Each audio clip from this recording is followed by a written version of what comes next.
morning, everybody, and welcome to another week of Paranormal Pals. Hope you had a great week.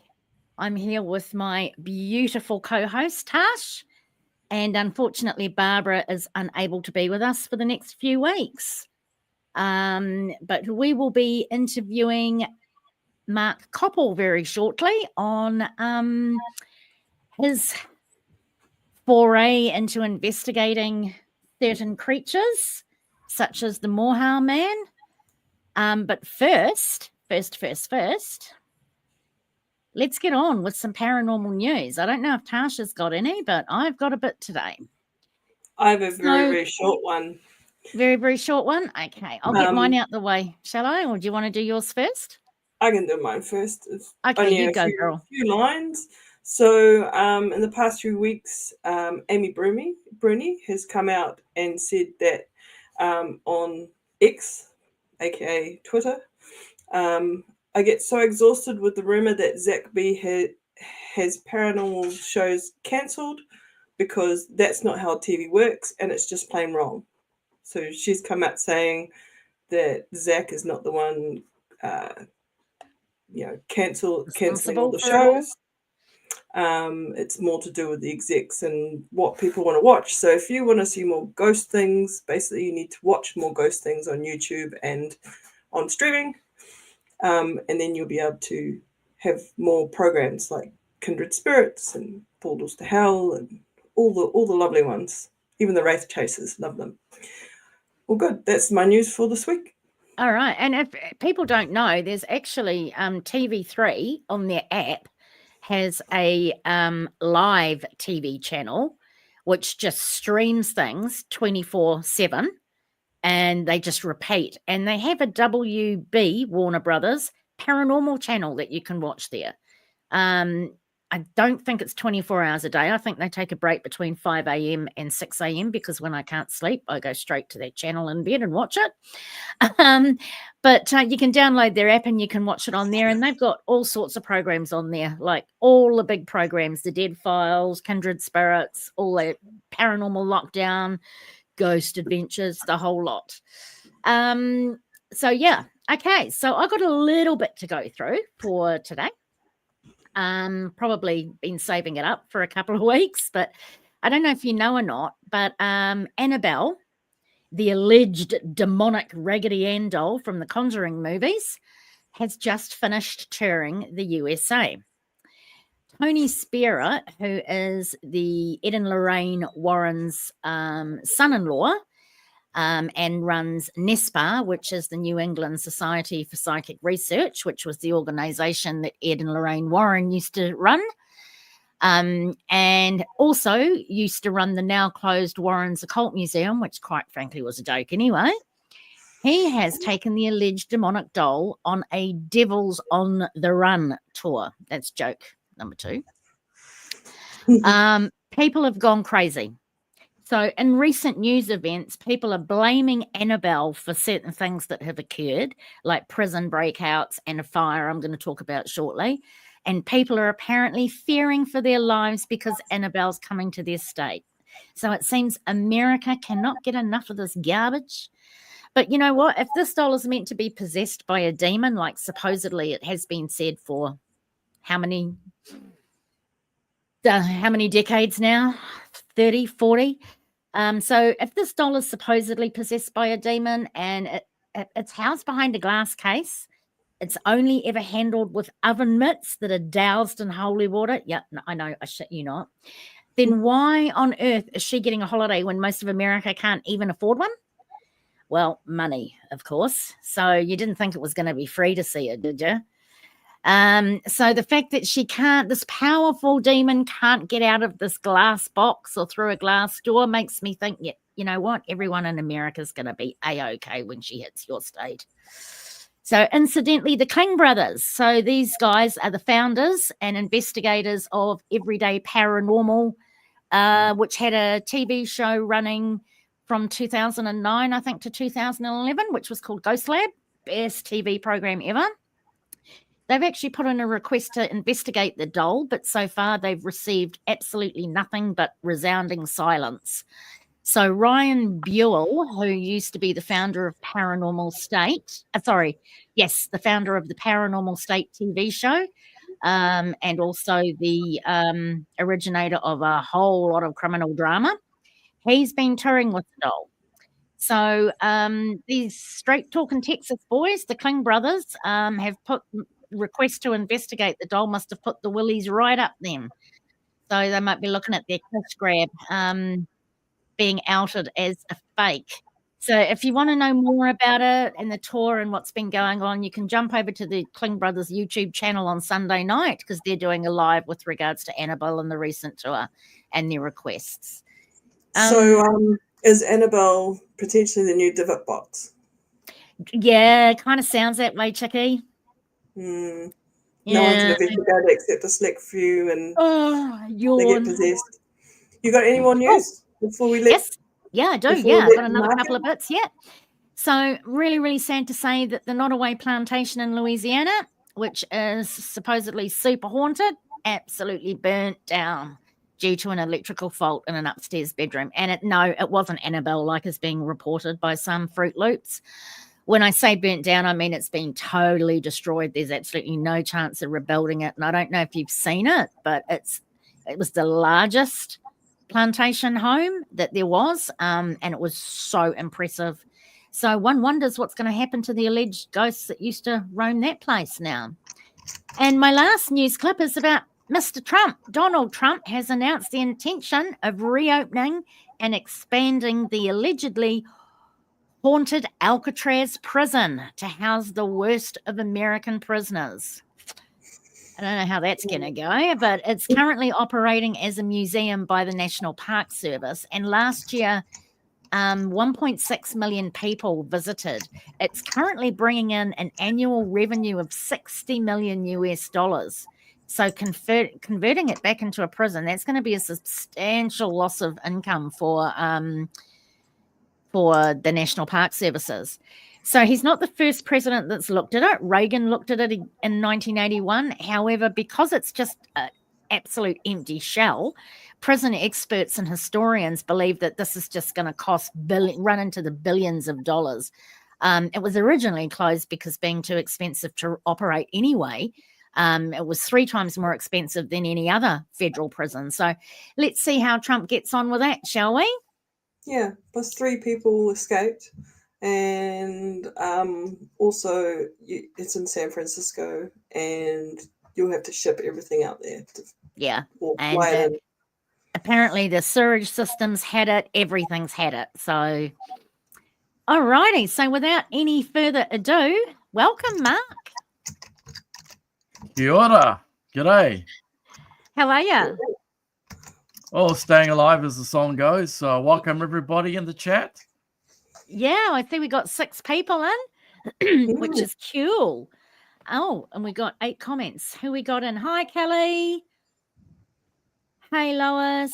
Stephen. Hey, sorry, nearly missed it. Just as well you didn't, brother. Oh, I can't say that name. Hi, Shalitzi. Shalitzi? Yeah. And Shalitzi saying hi, Mark. Yeah, I know Celeste. She's actually experienced some of the strangeness out there. Oh, fantastic. That's awesome. Excuse me. Hi as well. Hi, Kelly. You'll have to excuse me. All righty. So, Mark, let's get to it. I mean, we've got so many interested people in here, including myself. Tell us first of all, how do you describe yourself? Well, I describe myself as a 14-style researcher. In other words, I don't just look at one thing. I look at a number of things across the board. Charles Fort was a paranormal investigator, but he investigated things like poltergeist, combustion, self-combustion, UFOs, cryptids, all kinds of things. So I'd probably put myself in that category because I don't just study one thing, and I've had experiences across the board too. I think people might have a hard time understanding my experiences because they're quite deep, and it's been like several movies put together with the stuff that's happened that I've seen, experienced, and sometimes with other people. Wow. So I study ufology. I've had close encounters with UFOs, including what I deem to be pilots. Had experiences over in America with UFOs. And way before any of this, when I'm a Kiwi, I grew up here in New Zealand, in Auckland, in the North Shore. My family fled our home, and you did, really? Okay. I was Whereabouts? Beach Haven. Beach Haven. Okay. I was in the North Shore when I first came to New Zealand. Where were you? Okay. Don't ask me where. I don't remember. G-Field? It was back in 71. Okay. Where were you so from? Go on, Mark. I was in Browns Bay for much of the 80s. Now, my family and I, at the time, we got chased out of our home from poltergeist phenomena. And even the neighbor witnessed the entity. Now, you won't have ever heard this in the news. This was something quite big that happened to me and my family. We fled our house for 3 days seeking help. We went to the parapsychology clinic back then in Takapuna. I think it was run by Francie Williams at the time. I've had many experiences with people who have passed on, out-of-body experiences, non-human entities. I've had experiences with people before they've been born, like the energies before they've been born. A lot of strange. I've been a minister when I was younger, in my 20s. I used to be quite religious. Now, a lot of my views have changed over the decades. I've lived overseas, over in America for well over 20 years. A lot of my experiences I had, some absolutely terrifying experiences I've had while living over in the States. I worked with a psychic medium helping people. I also worked on various paranormal teams. I've seen many possessions. I've seen people nearly get killed. I've seen and personally experienced attacks, physical attacks from some very dangerous beings who can cross the astral realm, helping people in that. Some of the stuff you might think came out of a horror movie. I've had a few. Sorry to interrupt you, but I've had a few experiences with what I would deem as non-human entities from other astral realms. And they can be incredibly unpleasant. But interesting enough, a lot of people get them confused for demons when they're just not. Yep. So it's something that I'm quite... This is why I think the demon thing's gone a little bit cray-cray, because people just don't quite understand what they're coming up against when they're investigating the paranormal. Because I think we've got a lot of very uneducated, very inexperienced people out there running around saying I'm a paranormal investigator when they haven't done a fair amount of research to be able to understand what they're coming across, basically. So and some of the physical attacks may not necessarily be a non-human entity. It could be a nasty person. I mean, if you're a nasty person in life, then you're going to be a nasty person in the afterlife. So yeah, I've had a couple, not quite physical. Well, I had at least one physical attack, but I just stood my ground. But I've had like physical touch, where I was going somewhere where obviously I wasn't supposed to go. So yeah, sometimes Cameron guides. Sorry, I'm just laughing at Cameron's comment. He just goes at Tracy, no, they were demons. I'm a paranormal investigator. I just need to save up for my SB7. Yeah. Oh, they're great. Those are great. I have one of those I use all the time. Oh dear. Cameron is actually taking the mick there, Mark, to be quite honest with you. I know Cameron very well. Okay. So that's obviously what got you into this then, right? Was the experience that you and your family had? Yeah, way back. I had experiences with what I'd call the hooded ones. The tall hooded, they've got a hood, you can't see their face. They hide their identities. Seen them. You have? Okay. Yeah. I got attacked by one of them physically. I had my throat cut. I had blood on the pillow. I sensed this thing come right up to me. So I've gone head to toe with some very bad stuff in the past, as we all have here. It's actually nice to talk to others who have had some similar experiences. So I've had that in my background. I'm fairly sensitive to energy. I mean, I don't see stuff all the time, but sometimes I'll feel something or I'll get drawn to an area with stuff. Now, this to fast forward a little bit, when I was living in America, I went to Nelson, Nevada. I was going there to prospect. I was driving along the desert highway in the southern Nevada desert in early 2013. I get this impression to pull the car over immediately. I nearly crashed. Out in the desert, it's like living on Mars out there. I pull over and I think, oh, okay, well, maybe I'm supposed to prospect here. So I've got all my metal detector gear.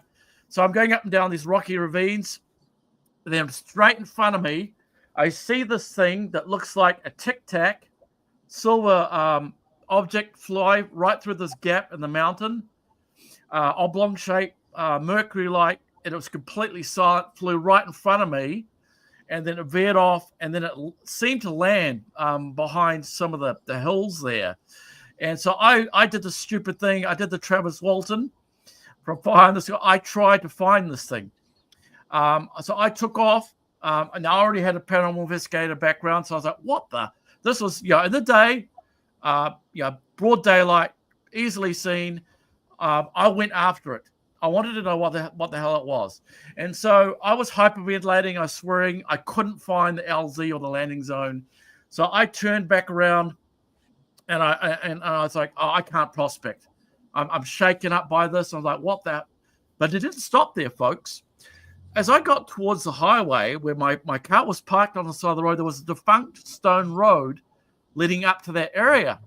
And there was a tan-colored SUV that slowly pulled away. And then it stopped by my parked car. Now, they couldn't see me. I had desert camo on. I watched these two tall, strange people get out of the car. One of them approached my car window, started looking in my tinted windows of my car, like, who are you? These people did not look like Americans. They were tall, thin, seemingly identically dressed in tan outfits, wearing like sun hats with neck coverings on. And then they got into their car, and then they turned and they headed towards Nelson, Nevada, this little desert town, this old mining town. That shook me up. And so from that point on, I ended up going to the infamous Skinwalker Ranch, the Area 51 of the paranormal. Oh, yeah. Yes. Yes, this legendary place that anybody that's into the paranormal, anything like this, you must know about Skinwalker Ranch, right? There's been some great books written about the place. I thought, well, if I go there, maybe I'll find some more about UFOs. Maybe I'll record one. Maybe I just wanted answers. I didn't know where. I went to MUFON meetings. Sometimes I'd go out sky watching with Las Vegas UFO hunters.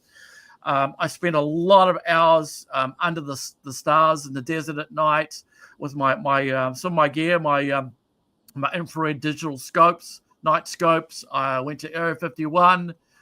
To the front gate there. I ended up going in mid-2013 to the outskirts of Skinwalker Ranch. Now, Skinwalker Ranch, you have to get an invitation to go there. It's guarded by former military guards, and they have cameras all around the perimeter.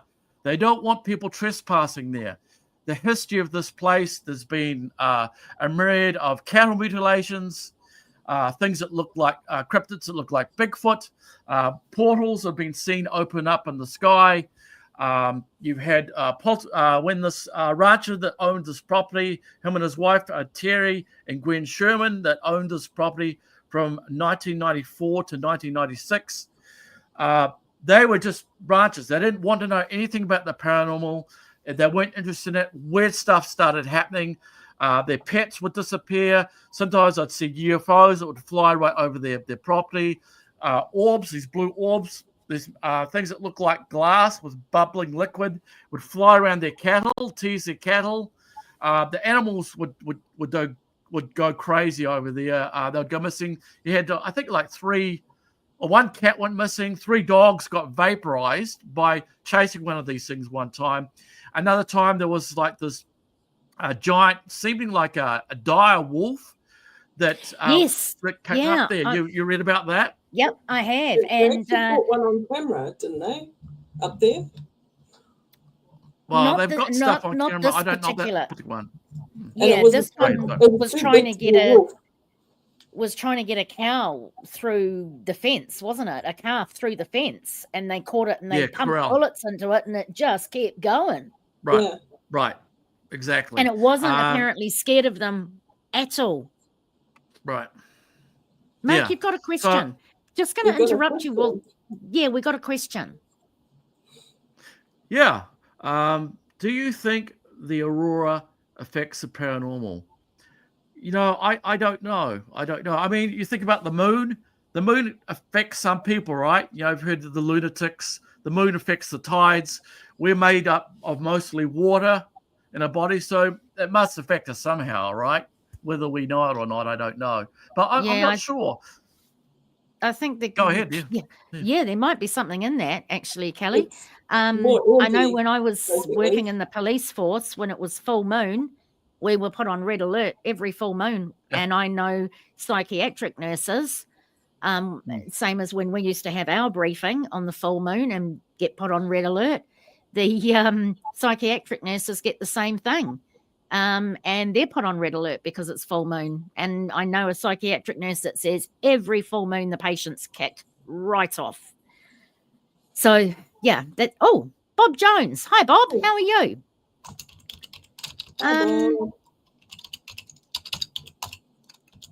Oh, that's interesting.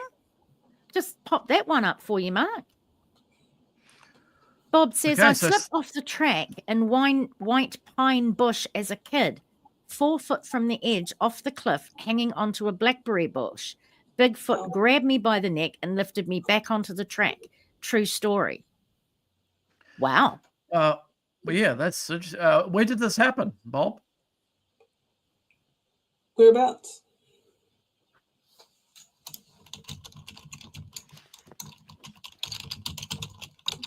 Ask him in the chat. Was this in New Zealand, Bob? White pine bush. No, where? Where? I just put the question in the chat. So that happened about 40 years ago, he says. But we'll just find out where. In New Zealand, yes, I guess. White pine bush. Where's that, Bob? Exactly. Auckland? Nelson? I mean, I don't know. I'm sorry. My geography sucks. Hawke's Bay. Wow. Any reports from there at all, Mark? I've gotten a report from a man and his wife and his child were driving past Mary. They're actually heading towards Hawke's Bay, actually, and they contacted me last year. They said they pulled over by this forestry road to let the little one go and take a leak by the side of the road. They said about half a mile down the stone road, forestry road, they said they saw this this thing that was dark. He estimated about 9 foot tall, that started to put its arms up in the air and started walking towards them. They were completely freaked out, and they fled the area. I don't know if the kid got to go to the loo, but I'm sure if he didn't, he would have. I was just going to say, I bet you did in the car. Did they just leave the kid there and just take off? Stranger things have happened. Oh, yeah. Where's the kid when you get to where you're going? Oh, you left him on the deck. That creepy. The forest. But, you know, they tend to hide in those sorts of regions where it's very forestry, very hard bush, or very hard, forest to trek through or get through. Very difficult to pursue them or chase them or even track them. So I think that's sort of on purpose, to be honest.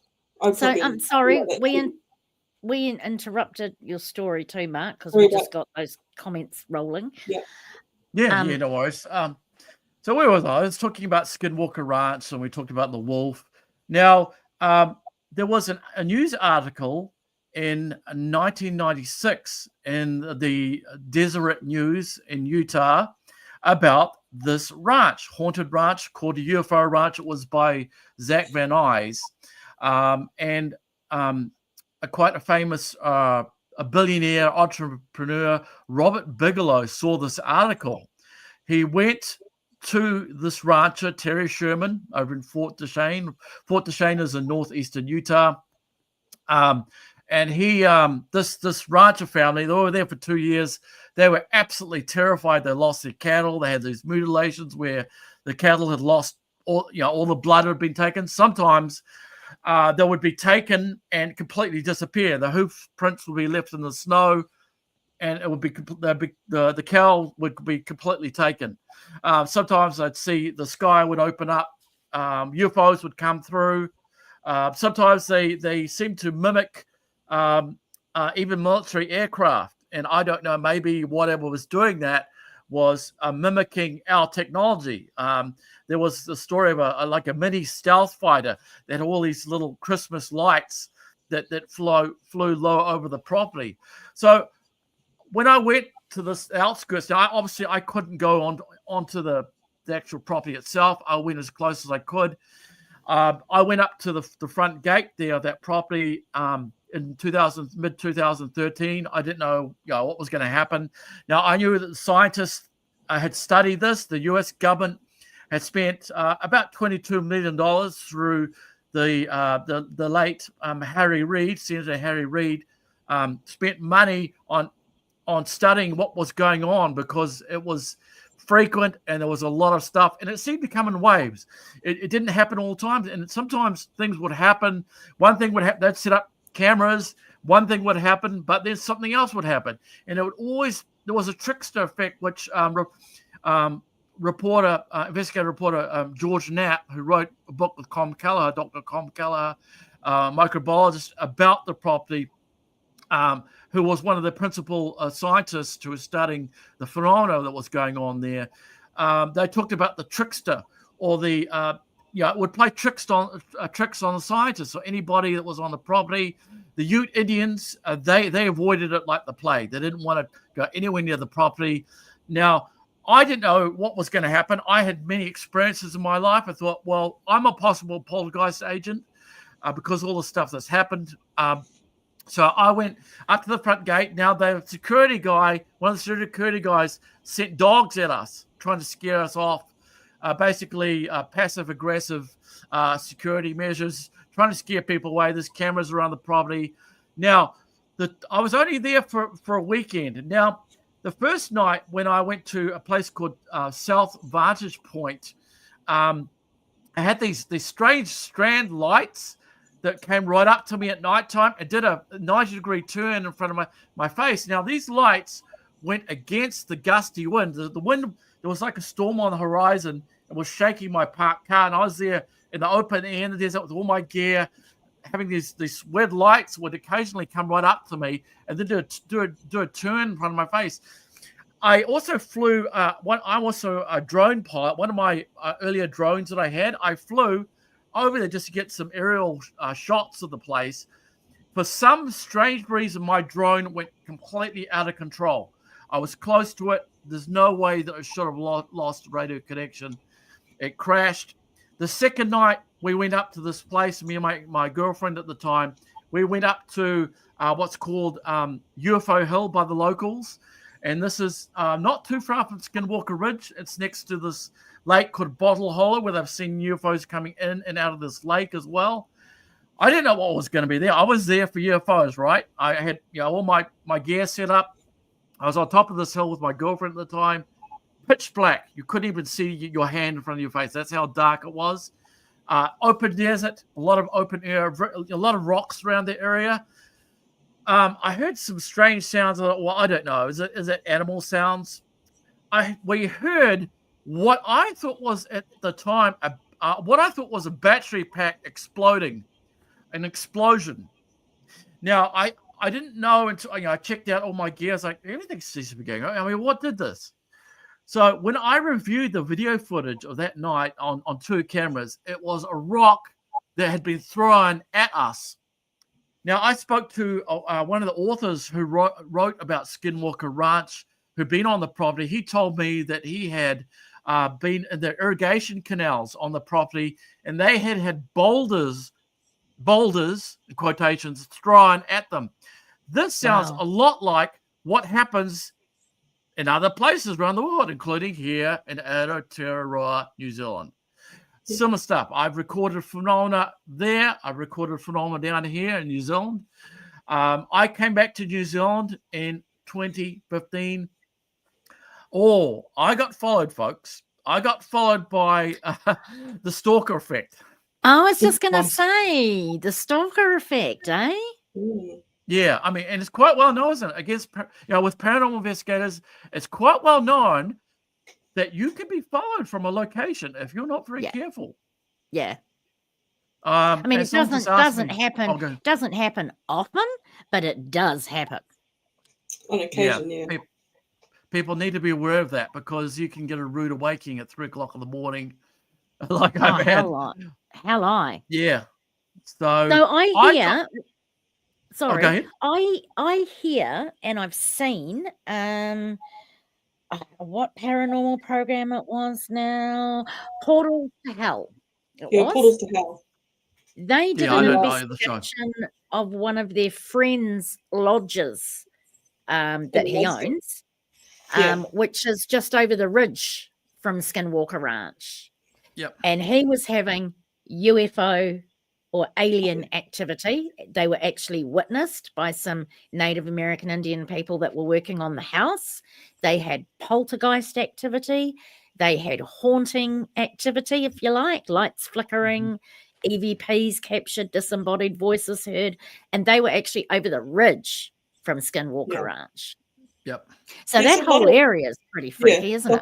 It is. The whole valley is like that. Like, I was going to ask you a question about Blind Frog Ranch, which is in the same valley. It has some really weird stuff happening in there as well.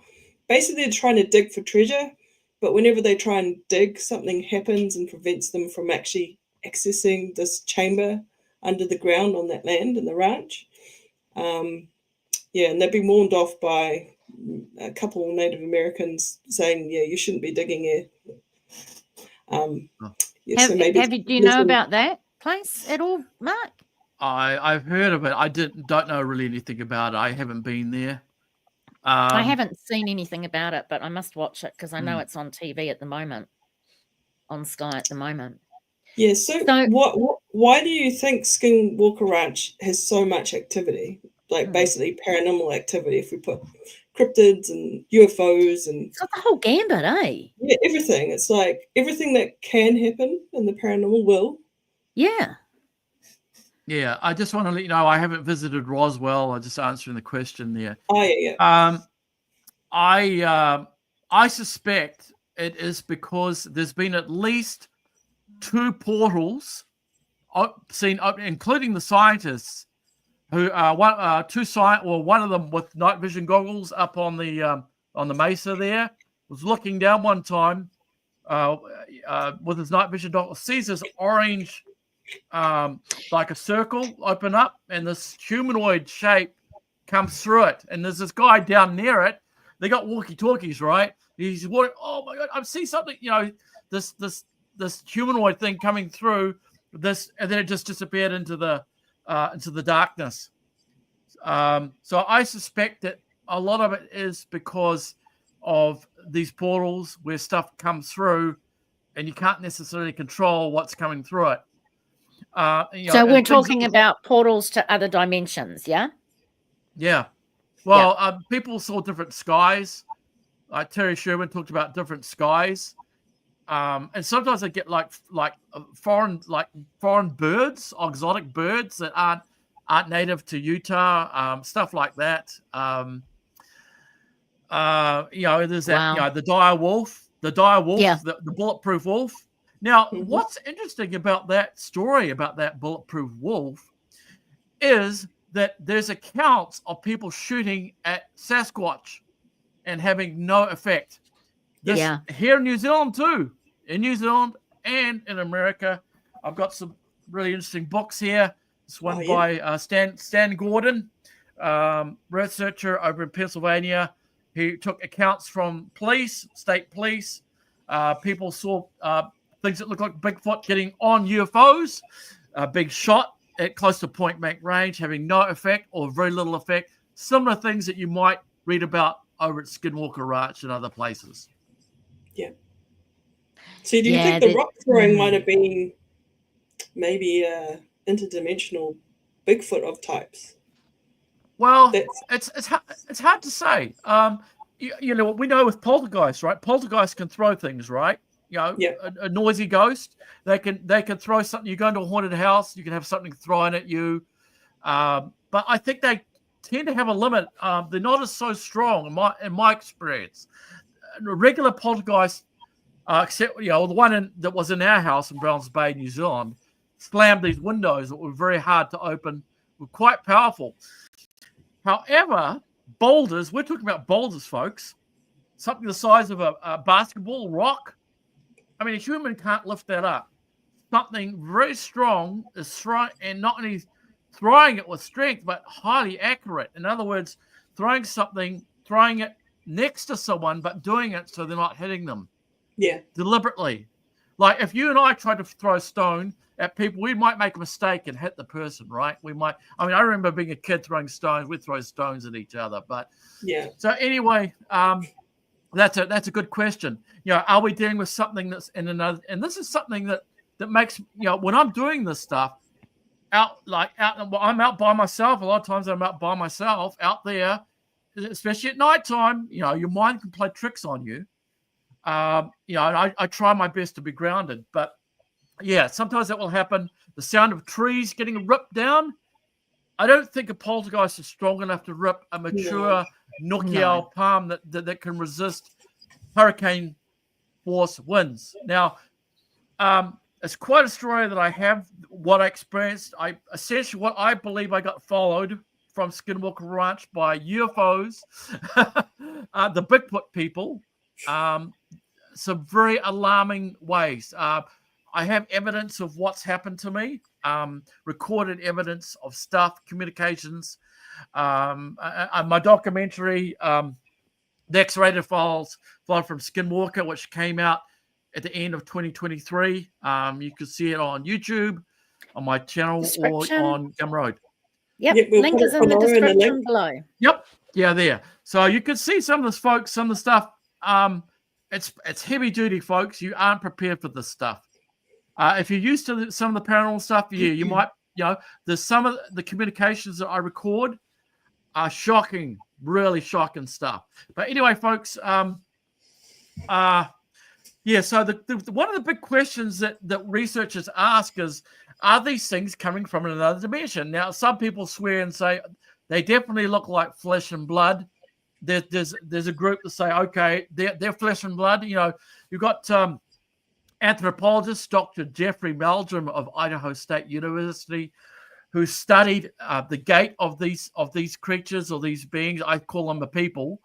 Some think they might be related to Gigantopithecus, giant flatfoot that are found in Australia, they're found in Canada, they're found over in the United States, and sometimes in very hard to reach areas, nondescript areas where, there are people that play pranks on others, but sometimes these things are found in areas you would never expect a human to go to. Now, by hunters, by explorers, prospectors. I've gotten a lot of contacts from people here in New Zealand. You'll be surprised. The dozens of people that I've heard from different walks of life, educated people, skeptics, children, all kinds of people. And some of them have PTSD as a result.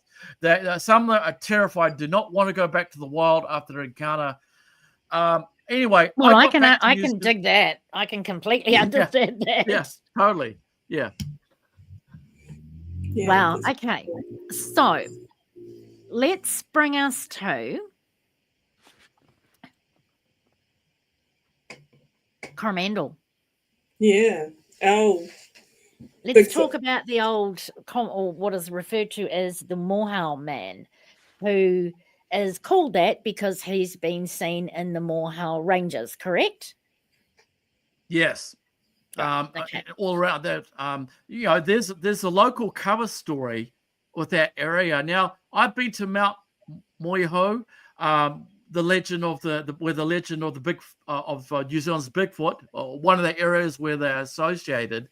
There have been a number of reports, not only from the Maori, but also by early prospectors. The prospectors went there from the 1870s, 1880s. There was many gold rushes in the area. Any of you that have been around there, you may have seen the old gold stampers and the old rusty relics of the past, the gold miners. Now, there was some backstory that some of these tales may have been invented to prevent people from doing claim jumping. That's going on to some prospectors' claim and stealing gold or anything. It was thought that maybe that was stories invented. However, the stories before there was any prospecting, there was stories going back in Maori folklore.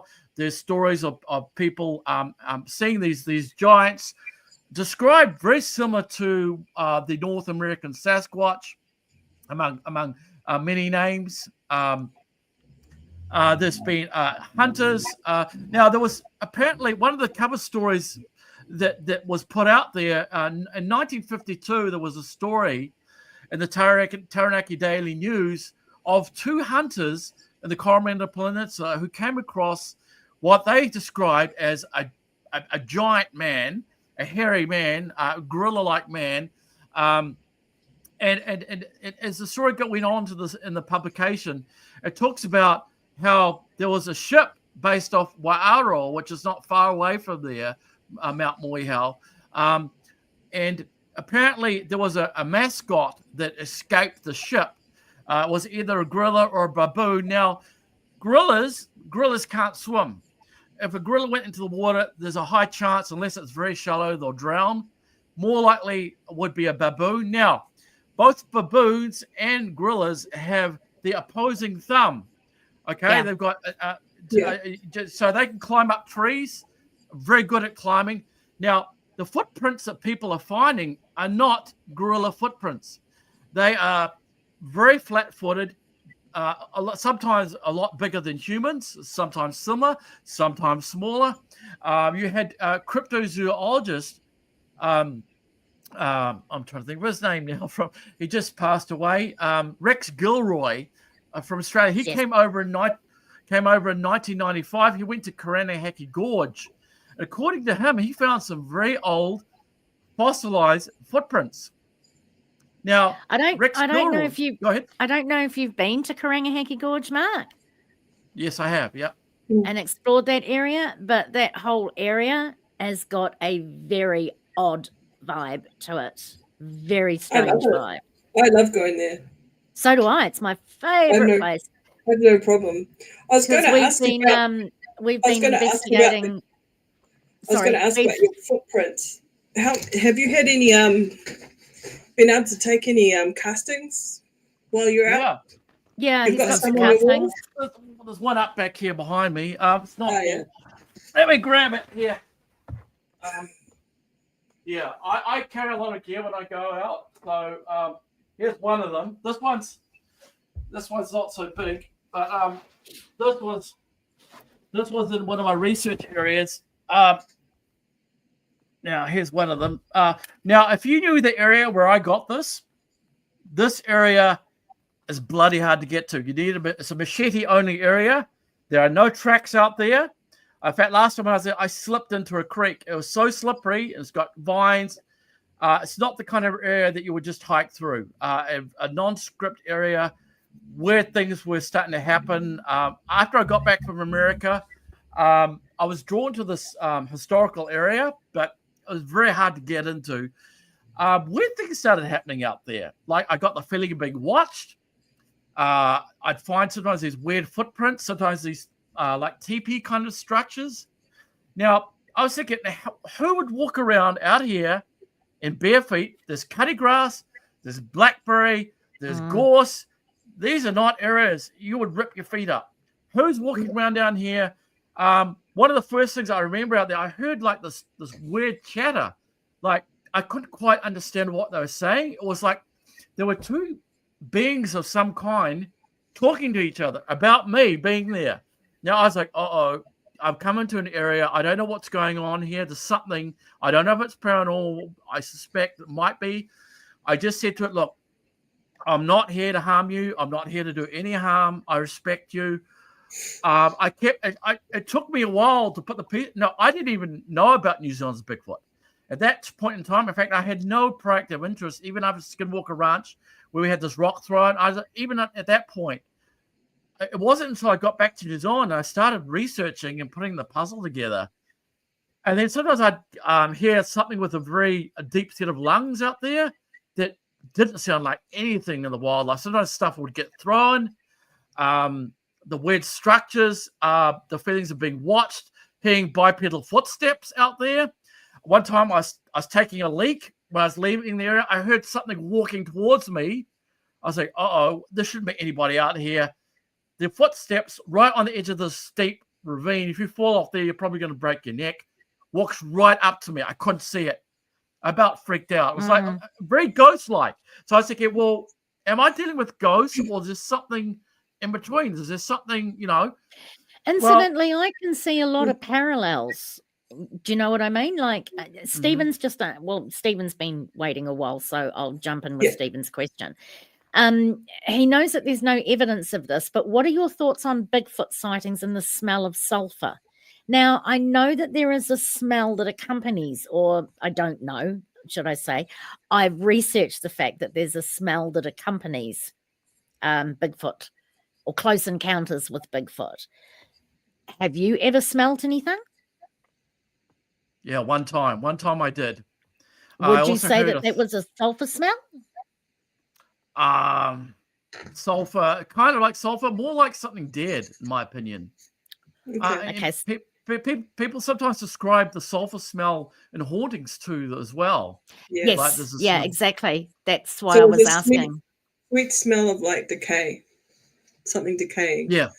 Because what is specific smell? Just catch up on a few of the comments while we're at it. Kelly says, do you think it was a Bigfoot that attacked and killed quite a few people in Portlock, Alaska? I think that was a situation when those miners in an area where they were working in this cabin, and they had rocks. If I understand correctly, they had rocks thrown at them the whole night. They were absolutely terrified. They had their rifles. I believe they shot the rifles. According to Maori folklore, that they talk about some of them, according to them, have taken their people, and their warriors were deathly afraid of them. They had many names, several different names for these giants: the Matu, the Maro, the Maruro, the Moehau, Rapawai. One of the lesser-known names is the Nanakia. They also talk about the fairy people as well.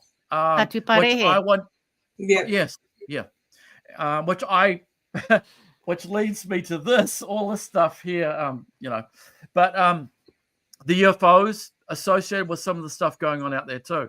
So I was like, I tried not to make an opinion on it. It took me a while.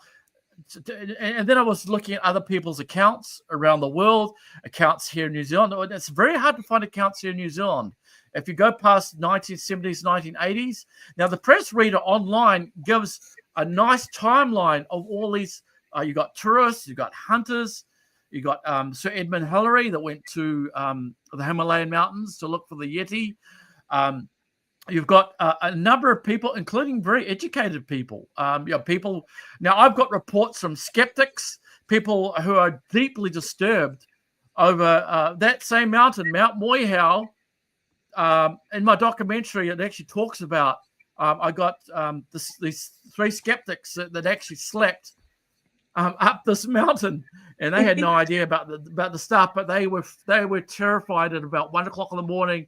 They heard this, what they described as a howl. They had no idea what it was. They got their tent and they fled. They said it in quotations at pace until they were in the paddocks below. I also was contacted by a fireman from Spain who was here as a tourist, he went up the same mountain. And in late 2022, I heard from this fireman. He told me that he went up that mountain just alone. He went up there and he was going to sleep at the top. He found a meadow area where there weren't any cliffs. So I think it was right near the summit. You know, you're not supposed to go up there because it's iwi land at the summit there. But anyway, he said he heard these bipedal footsteps, and at first he thought it was a wapiti deer. But then he said a series of rocks started to rain down on him, a series of 3 rocks. The last one, which left him terrified and fled, left his gear, he, according to him, was between 13 and 15 kilograms thrown at a distance of about 20 meters. So whatever threw that had superhuman strength. Whatever threw that should have been the Olympics. Yeah. He was terrified. He fled. He should be He fled. Yeah, they've been breaking the world record. But this maybe goes we could get him in the Olympic team. Yeah, that would embarrass the humans. So whatever's out there has superhuman strength. I've been out there. I've heard trees getting ripped down, healthy trees. Another time I went back, I found an epicenter where all the stuff was going on, where the footprints, where everything was going on. It wasn't just one thing. One time I came back, there was a dozen trees ripped down like toothpicks. No lightning marks from lightning, no saw marks from chainsaws, ripped down with brute force. The small area where all this weird stuff was going on. Now, Wow. I was going to ask you about that, like the Moehau Man. Did he, have you experienced anything similar to like the North American when you watch like Finding Bigfoot and those sorts of programs, like Expedition X. loud knocks, pushing down trees, throwing rocks, loud calls and howls across the valley? Yeah, so, I've had all that except for a straight-on sighting. One of my cameras got something towards the end of my documentary. I take someone with me, Devin Woolley. I've only taken one person to this area. It's very hard to climb through.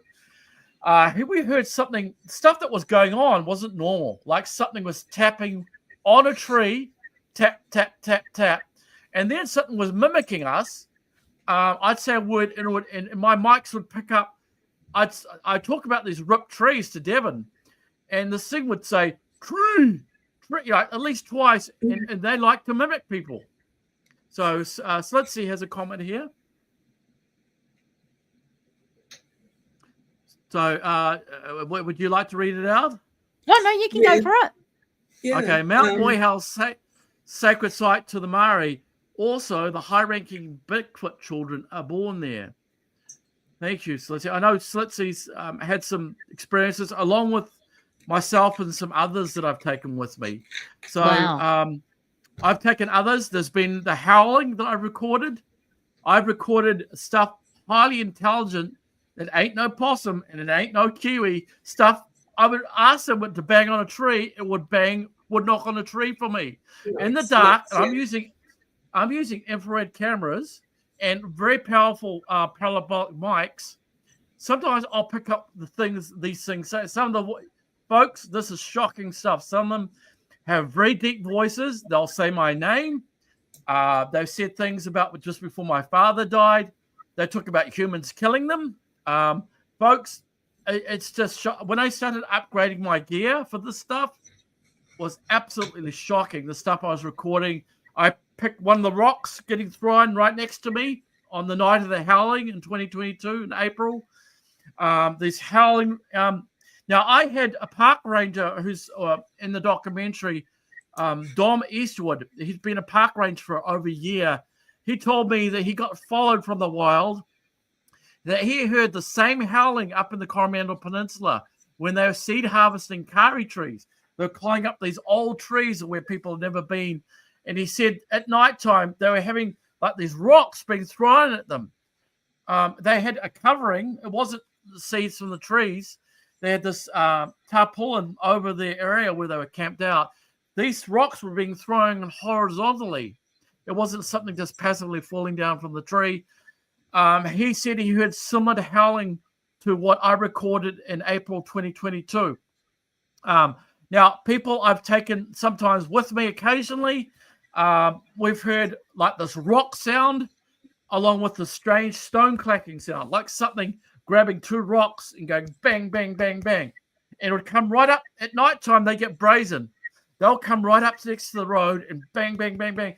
And I remember we had a student from Auckland University that wasn't really interested in, I don't think he never had any of these. He heard the same thing. He said, what is that? Wow. It's not the experience today. So actually, Bob said something before that I just want to touch on, because it's something that I've been researching for a number of years now, and I'm on and off researching it. Now, he says that they understand and manipulate static electricity, cold, negative energy. It's what all biological life runs on, including us. They can manipulate light and thus matter. Manipulating light is an interesting concept because that could also tie into portals being opened. It could also tie into apparitions being captured in allegedly haunted locations. So the fact that this is now being mentioned, sorry? Cloaking. If you manipulate light, absolutely. A whole 9 yards. So I actually do think that there's something, and I've said this for years, there's definitely something in the light realm, the light spectrum realm about it. I just don't think we're using it correctly to be able to tap into what they're all tapping into. It might not even be light. It could be antimatter. It could be all these other subatomic particles that we haven't even discovered yet that they're utilizing. There's that too, but I definitely think there's something to do with light. And so thanks for that, Bob. That's now put me back on my research spin with that, going down the rabbit hole next month with that, am I? But so Mark, you touched on a little bit. Do you think there's like more than one Moehau Man? Do you think there's like a community of them that family hang out? Whānau. Moehau Whānau. In the Coromandel, that's their home, and then you come in and intrude on their home, and they start throwing rocks and trying to steer. Good question. Yeah, sometimes there was a report of people seeing a family of them in the Coromandel Peninsula. I also personally have been contacted by one man. It was actually the same man that told me about having a basketball-sized rocks being thrown from the forest canopy onto the beach. He told me that he had 3 of them come into his house. He was sleeping. I don't know how they got in, but he was sleeping in his bed or near sleep. He said that 3 of them came up to him, a male, a female, and a child.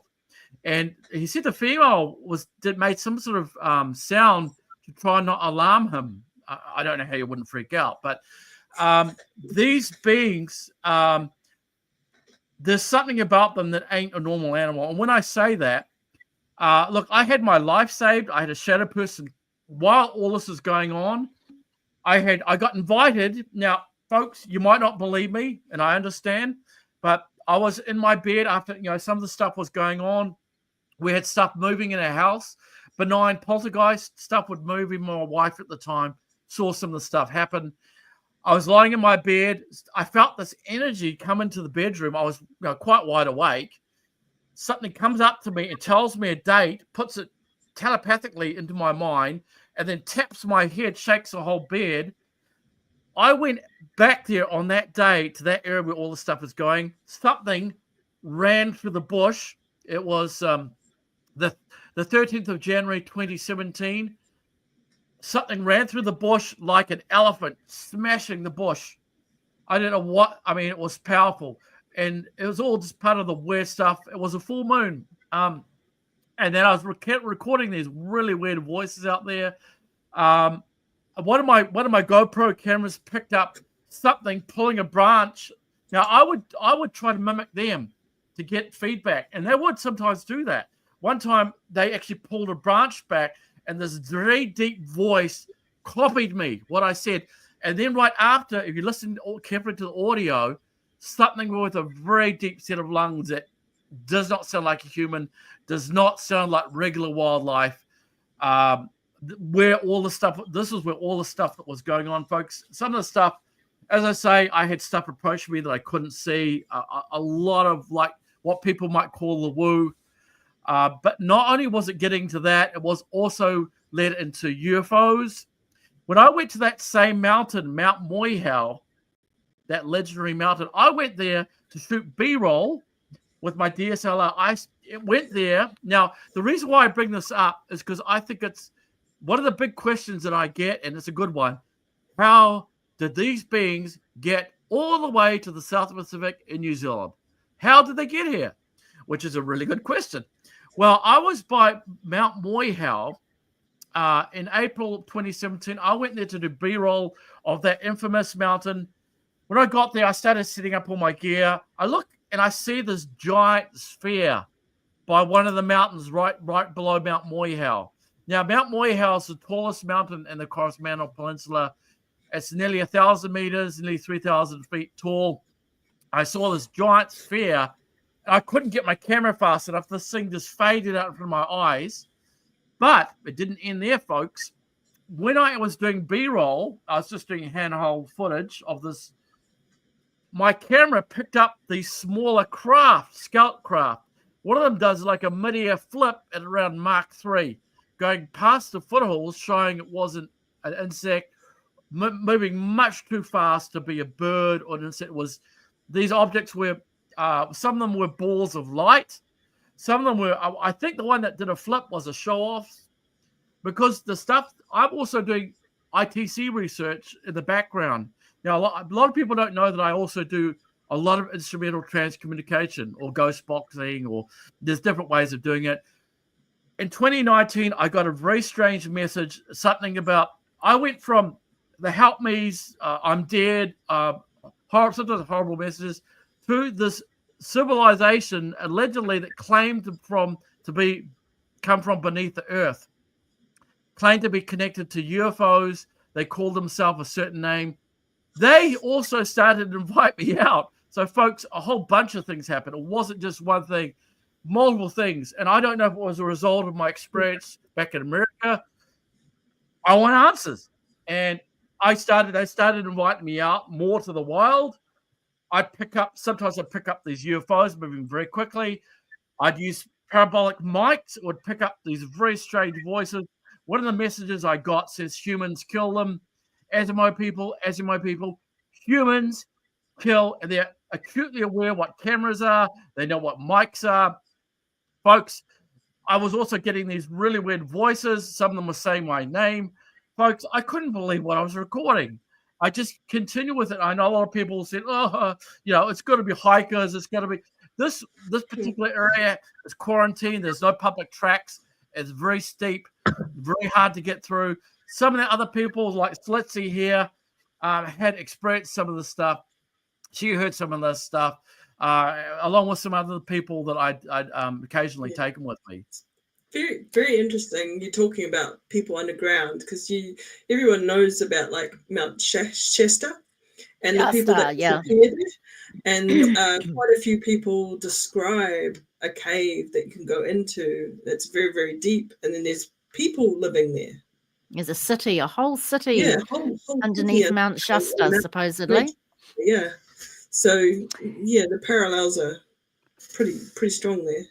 I just noticed Bob says if you're walking in a certain direction and you hear wood knock or noise to your side or behind you, don't go that way. Keep going the way you were. They're trying to lead you away from that direction. So, Bob, are you saying they're trying to lead you away from them, or maybe where their houses or their kids are, maybe even? I don't know. Yeah. Maybe you're just not supposed to go that way. They don't want you going near where they're... Yeah, if they'll get you out of there. They're probably like, don't trespass. Right. Bob says yes. It's not the first time I've heard that, actually, either, when I've been watching things like Expedition X or whatever the hell it is, and Expedition Bigfoot or whatever. There's quite a few of them floating around. Alaskan Bigfoot I'm watching at the moment, I think. They say exactly the same thing, that they're hearing wood knocks that keep trying to drag them away from the direction in which they're going, which tells them they're going in the right direction, type of thing. Thanks for that, Bob. Yeah. What's interesting is these beings can mimic wildlife. I have a recording from, was it last year? I've got so much stuff, it's hard to remember where it is. But the thing is, I recorded what I thought it sounded like wild pigs. These things, there was talking straight after it, some kind of talking that wasn't a pig. Now, Maori talked about mimicry, the ability of these beings, some of them to, maybe the Bigfoots use that to get their prey, possibly. Where stuff like so, I recorded some of these interactions out there. It's shocking. So, do you think there are? So we know that obviously Moehau Mountain is a hotspot. Where are some other hotspots in New Zealand for alleged Bigfoot? Well, you can go up to Waima, up in Northland, up the Waipua Forest. In my documentary, I wondered if Waipua was, yeah. Yeah. I got a young man that allowed me to interview him. He worked for the dock. He was with a co-worker. They were doing track maintenance on a closed track out there because of Kari dieback disease. It was closed. He was working on the job. He said he saw two skinny-looking Bigfoot, hairy beings that moved very quickly, staring straight at them, two of them. And when they were running across, he said they didn't make any noise, which was really strange. Very ghost-like, in the way they didn't make any noise. I also got a hunter that talked about them being in Waima and a lot of the Maori land up there. The New Zealand bush is very unforgiving. It's like rainforest. It's very dense. You can easily hide something out there quite easily. If you're not careful, you can get hurt. So any folks that are thinking about doing this, look, just always go prepared, folks. Take a GPS beacon. Let someone know where you're going. Take spares, food, and stuff like that, because people do go missing and never seen again. Yep. Yeah, that's a good point. Hey, incidentally, when you showed your casting, it made me think of something that I just thought was fantastic that I saw on, I think it was Alaskan Bigfoot. It was one of the Bigfoot programs I was watching a couple of nights ago. But they had bloody hell, what did they call it? Oh, God. It was just a handheld instrument. And instead of having to take a foot cast, they just scanned. It was a scanner. Yeah. They just scanned. Like a 3D laser scan? 3D scanning, yeah. And they just scanned the footprint instead. It says that would be great. It does it in seconds. There's no messy mixing nothings. And they get a lot more detail and a lot more data out of it as well. Because it clearly shows the depth, which then they can start relating to a poundage of how supposedly big or what weightage was carrying to push down in that particular soil level or snow level at that time, based on whether it was wet or dry or whatever. So, yeah, I thought that was fascinating. I thought, we're getting really high tech now. Never mind the old castings. So it's a 3D scanner. I've used one of those, but not for scanning Bigfoot. For scanning Bigfoot.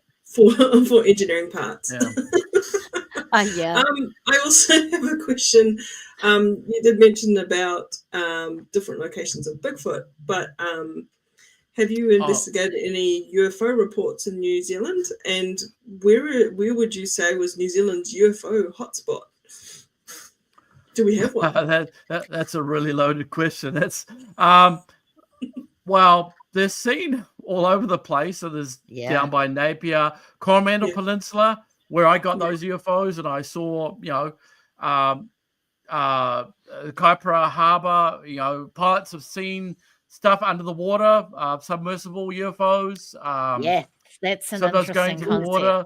The Kaikoura lights of 1979, 1978. The Agassi aircraft. Following sometimes, what I recommend, if you want to have your own experience, you can join like a CE5 group.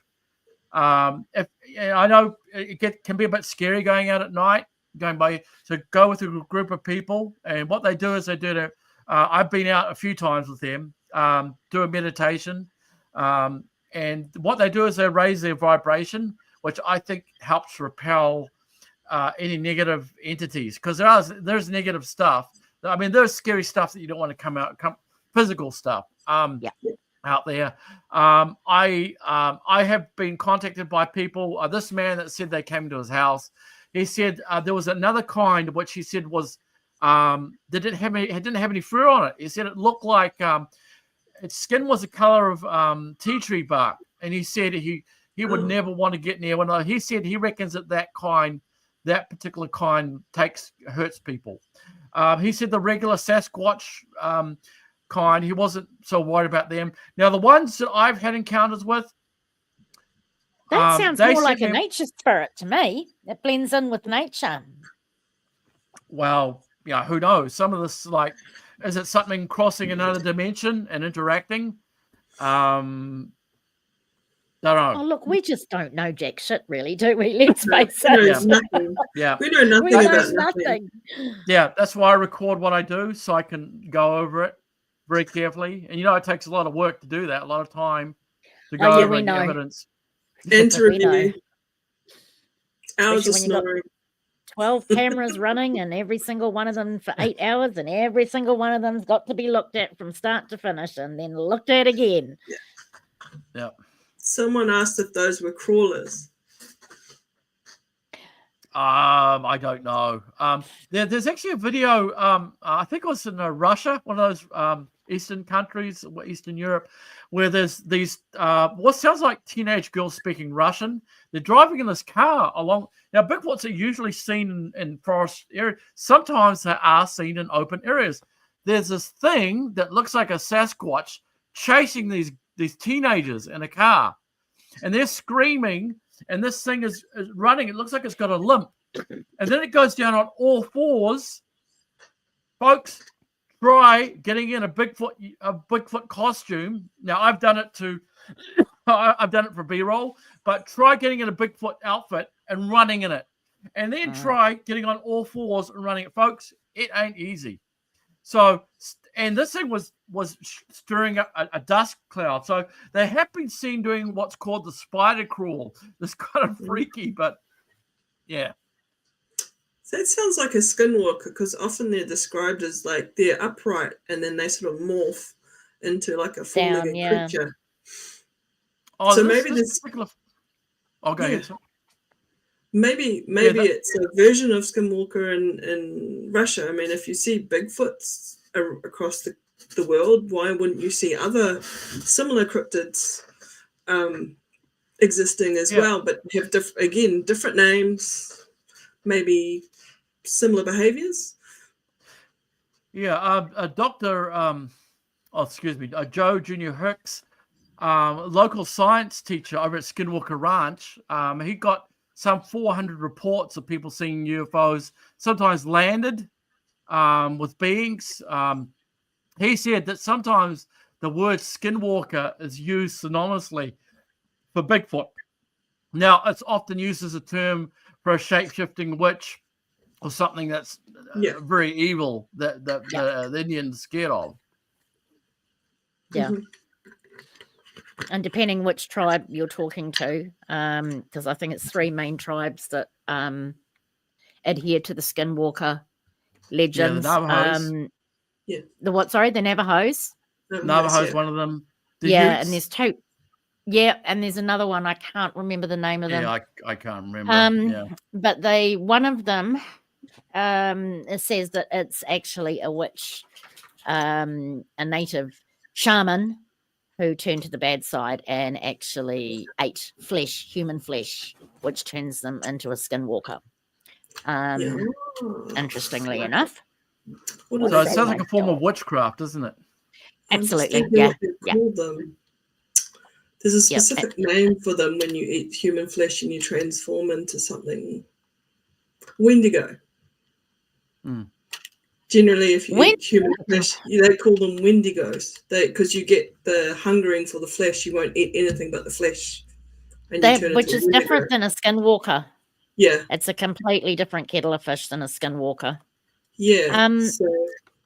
Also, like with the Skinwalkers, there's some tribes that won't even talk about them because they believe because they're sacred. Even though they're considered evil, they're still sacred beings.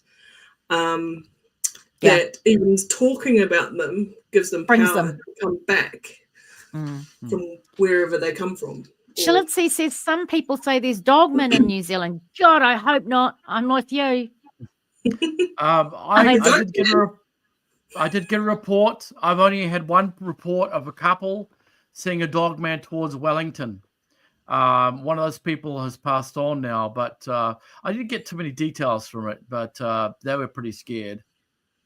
Well, there's supposedly a goat man, isn't there? Down, so why not a dog man, you know? Yeah, there's goat man down central North Island and supposedly down near Littleton, I believe, as well, has been seen. Oh, really? Yeah. Apparently, he's the one that actually travels, so he gets in your car. Yeah. If very you don't polite pick him by up. all accounts, but not very polite if you don't pick him up. Apparently, if you don't pick it up, it's a bad omen and you end up having an accident. So having to stop and pick up that hitchhiker, because it doesn't look like a goat man when he gets in the car. When he gets to where he needs to go, he disappears, and then people see in the rearview mirror, half man, half goat. But then they say also, I've heard a report about him getting in a car and he's got cloven feet. But isn't that also synonymous with the devil? Supposedly, allegedly. We don't really know. That's all Bible stuff. It's all stuff written down. It's all urban legend and folklore and cultural stories, basically. Yeah. But yeah, I'm with you, Schlitzy. I hope there is not a dog man in New Zealand because hence why I probably don't go out very much, to be quite honest. I don't want to meet anything like that. Mind you, I'm more frightened of meeting a bloody human than I'm frightened of meeting a dog man or a Bigfoot. Yeah, they're probably more likely to do damage to you. Yeah, that's a dead straight. Yeah, with all the missing people too. So, there's missing people around the world in the wild. Well, that's people something that I've been. Bush. Well, they totally do, Tash. You're right. They totally do. Like you've been saying before, people come over from different countries and think, oh, New Zealand's all nice and clean and green, which it is to a certain extent. However, but thanks, Cameron. The issue is that people just disappear. They go, thin air. Like no one has found their bodies or any remnants that they were even in that part of the bush. It's very rare to find bones or skeletons or anything like that, especially in the very remote parts, or even just normal bush. People go disappearing in. Well, I think it's because it's so dense too, isn't it, Mark? Yeah. As you said yourself. Yeah. If you go off track and you can't see your direction, you could easily get lost. Like where one of the areas that I sometimes go, you can only see a few feet in front of you. You're waking with a machete, go through spider webs and crap.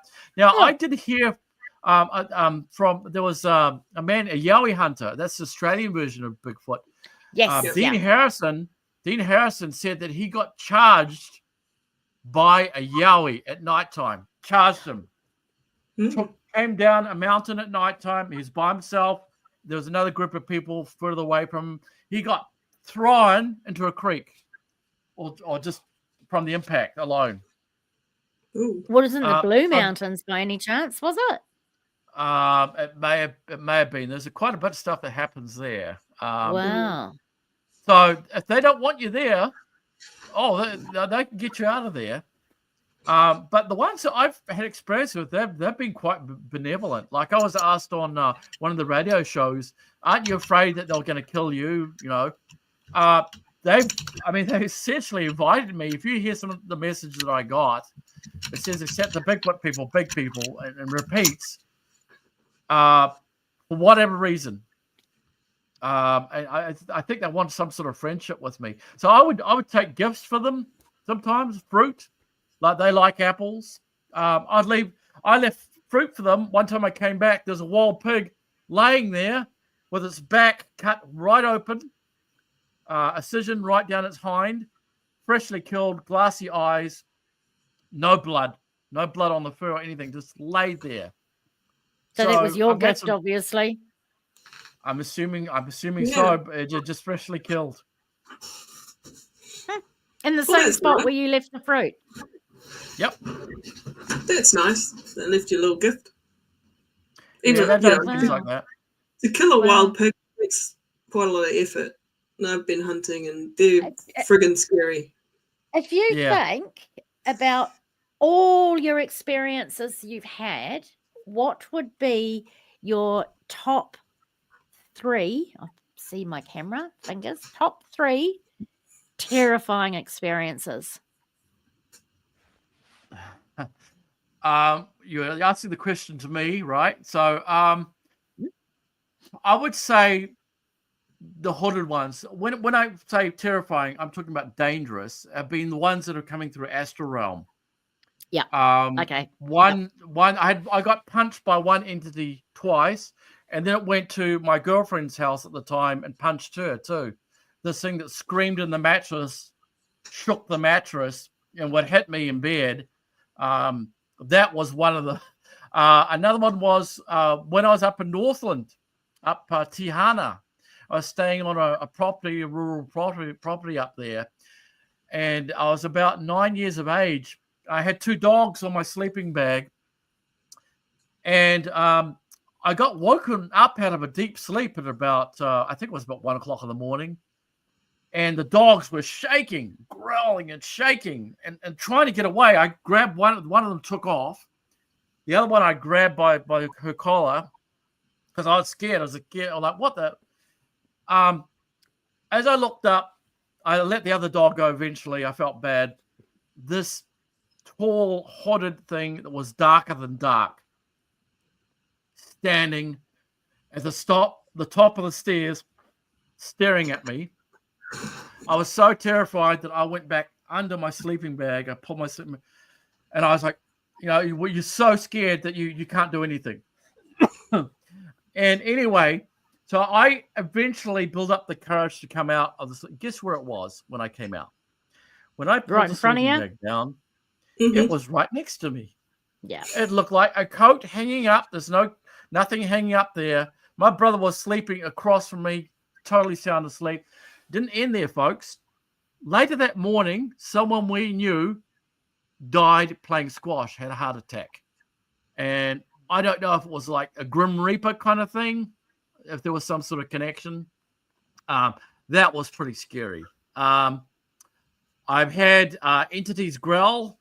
I've been the lady that I worked with when I was in Las Vegas, helping people, doing clearings. Oh, we had one entity that growled at us. We're right next to each other. We've actually both of us saw an apparition at the same time. But yeah, but these days it's interesting I'm avoiding. That you said, sorry, I'm just going to interrupt you there. It's interesting that you said that you saw an apparition at the same time, because I've experienced the growl, and I've experienced it in 2 different situations. And one situation was when I was on an investigation on a haunted location. But the very first situation, which has made me think, excuse me, very different about the growling episode, was when I was performing a particular ritual. And I was in a sacred space. I'm not going to go into too much detail about it, but I was in a sacred space. It was nothing nefarious at all. Nothing remotely like that. But I was within the sacred space. I was making an incense through a ritualistic ceremonial process for a particular reason. And I was in an enclosed room. It was a garage. I was the only one in there. And I clearly heard a deep guttural growl. Now, I thought a dog had somehow got into the garage, but the growl was that real and that loud that it stopped me. I was compounding an incense and it stopped me dead in my tracks. The hackles all went up, and when they talk about the back of the neck, no, they went up to the crown of my skull. Literally, all the hair just went. It was like someone running their hands up the back of my head. everything just stood up on end and I froze because I actually thought there was a real dog that had gotten into the garage somehow. And then I realized it couldn't be because the door was bolted, locked, bolted. The garage door was down. It had been bolted all day. It had only been opened up and shut straight behind me when I come in, so nothing could have gotten in. But I was still convinced there was a dog, like a rabid dog, in the garage with me that was about to attack me. So I turn around and I look underneath the car because it was a double garage, but there was only one car in there, just to see if I can see dog legs in case it's on the other side of the car. There was absolutely nothing. I bolted from that garage. I left the door wide open. I ran back into the house and I said to my partner at the time exactly what had happened. And I said, I am not locking up that garage on my own. You have to come back out with me because there is something in the garage with me. Now, I've thought about that for a very, very long time because this happened several decades ago.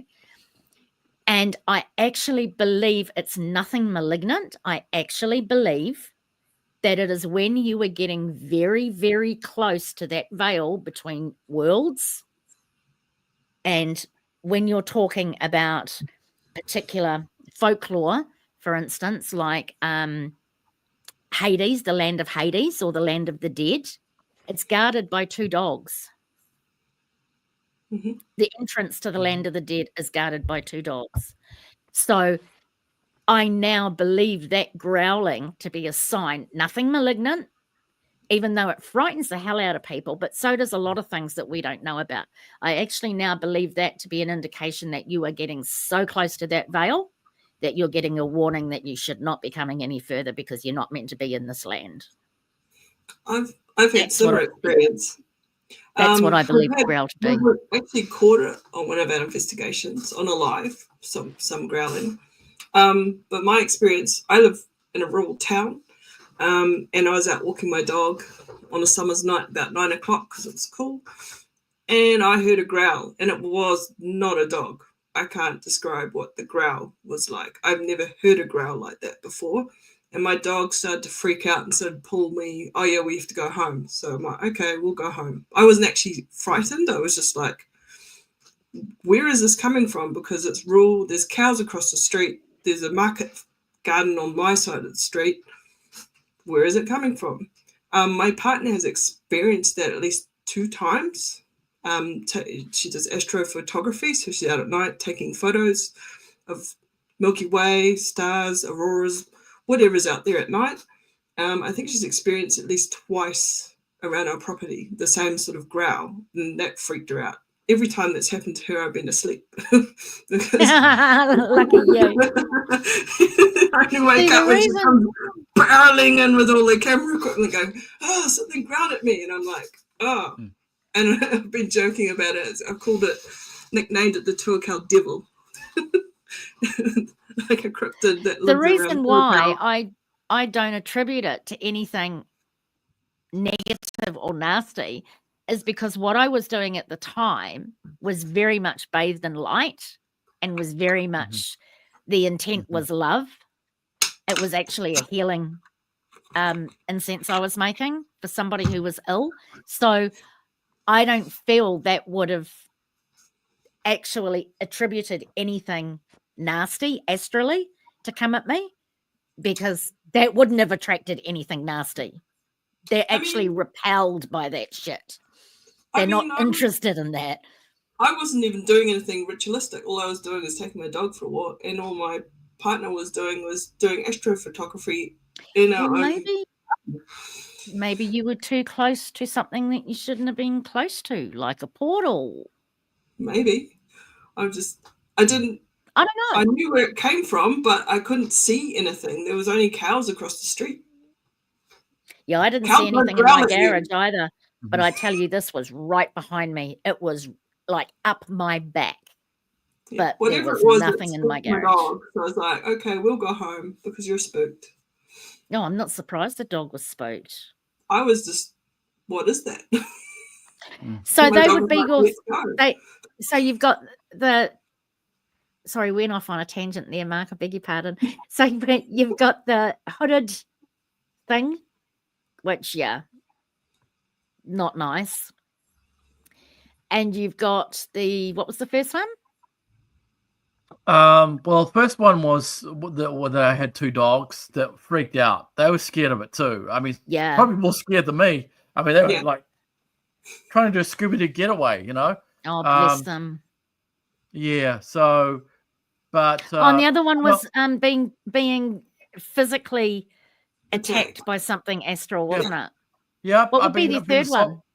What would be your third one? I had my throat cut by one of the hooded ones. One of the hooded ones came up to me. Browns Bay.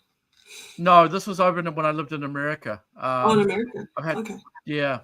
I had the same. I am somewhat sensitive to stuff. I could sense what it looked like. Came up to me. I had 2 children sleeping right next to me. I was about protecting them. So this thing comes up to me. I felt something razor sharp go across my throat, and there was blood on my pillow. Was a fingernail.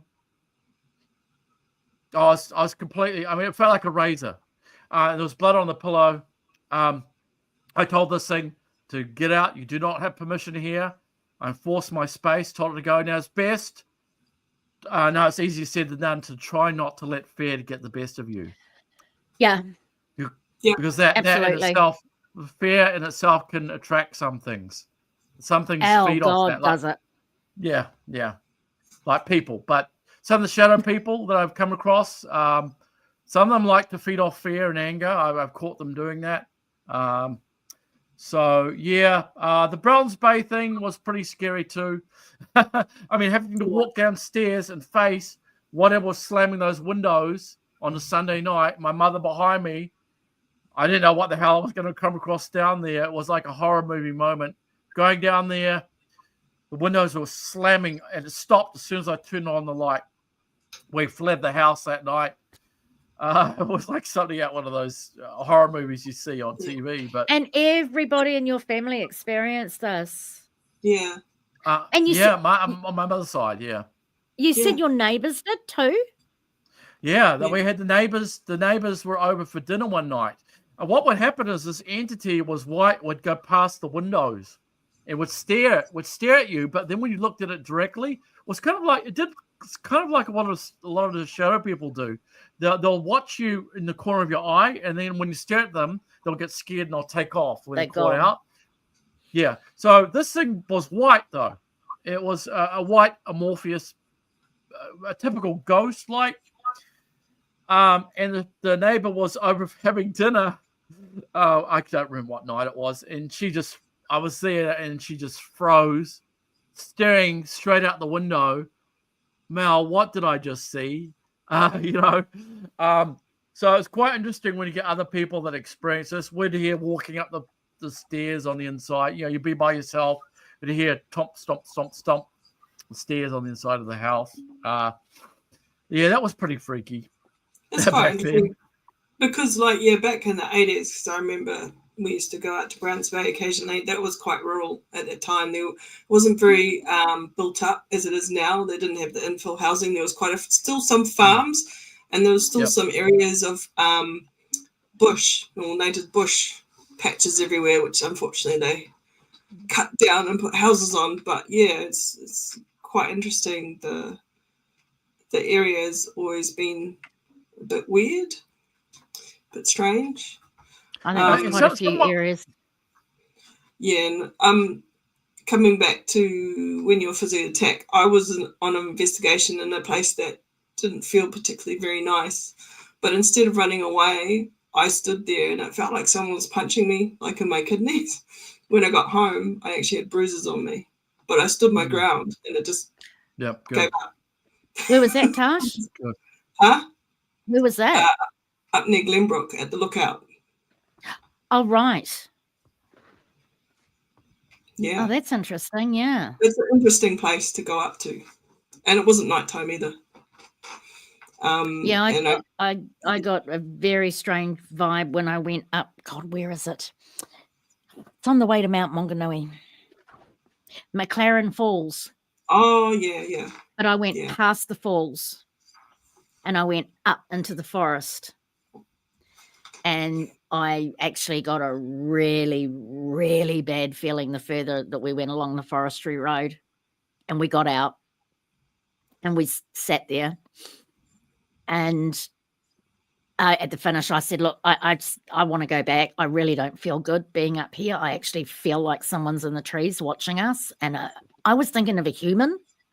And honestly thought we were going to be jumped.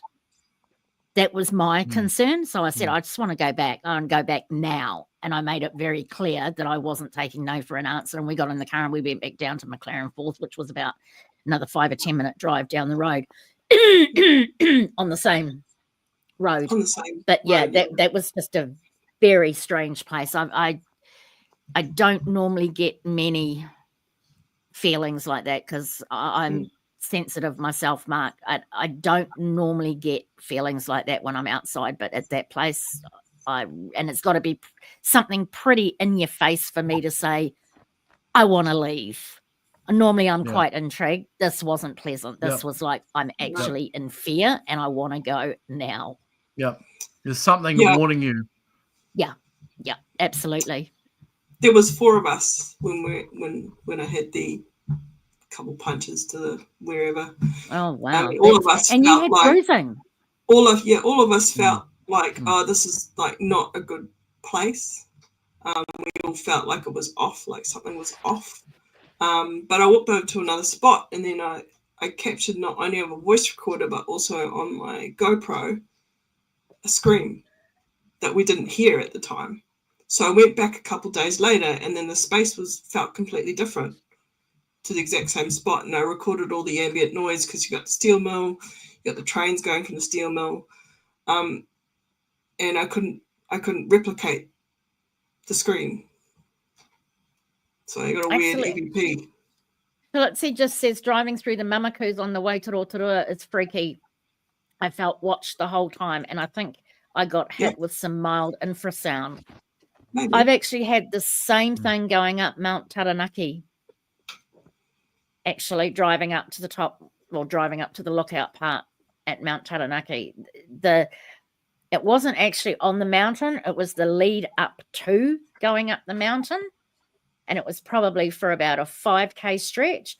I honestly was looking out the window and I was expecting to see the patuparehe running past. I honestly were. Yeah. I was convinced that there was little people in that forest. It's just very dense. And you couldn't see anything because it was dense right up to the edge of the road. Like it was well dense. But that place freaked me out as well. There's a lot of places in New Zealand that like bush areas that give me the heebies. Yeah, lots of places where I've walked around in native bush or just bush near my house. I always feel like something's watching me, but it doesn't bother my dog, so I'm not too bothered. So when the dogs get bothered, then definitely get bothered. Then get bothered. Yeah. Dogs and cats. Yeah. Yep, absolutely. That's why we're doing an investigation shortly, and they've actually said we can bring it because we've got a K9 team on our paranormal team. We've got a separate little K9 paranormal team. Nice. With a dog handler and a dog behaviorist in charge of them. And they've said that we can bring them in if we want to. But I'm thinking, do you know what? There's such a distraction. I'm not sure that if it was a place that we were ongoingly investigating, then maybe. But this is probably a chance of a place that we're going to investigate once and never go back to. So I'm kind of thinking they're going to be such a distraction for a one-off investigation.